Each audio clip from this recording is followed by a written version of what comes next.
Dear students, you're welcome to SC Short Clips.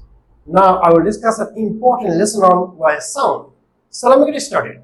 প্রিয় শিক্ষার্থীরা, আজকের ক্লাসে আমি আলোচনা করব কখন Y এর উচ্চারণ আই হয়, ইফ হয় অথবা ইয়া হয়। প্রিয় শিক্ষার্থীরা, কোন ওয়ার্ড যখন একটি সিলেবল দ্বারা যুক্ত হয় অর্থাৎ মনোসিলেবল থাকে, সেই ওয়ার্ডের পরে যখন Y থাকে সেই Y এর উচ্চারণ হবে আই, লং সাউন্ড আই, যেমন মাই, বাই, স্কাই।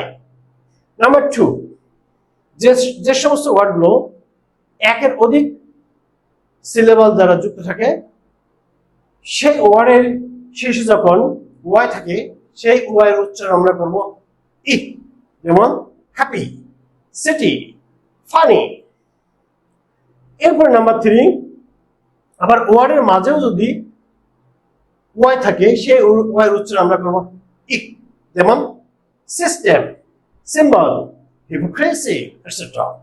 নাম্বার 4, ওয়ার্ডের শুরুতে যখন ওয়াই থাকে সেই ওয়াই এর উচ্চারণ হবে ইয়া, যেমন ইয়াস, ইয়েলো, ইয়াং, এটসেট্রা।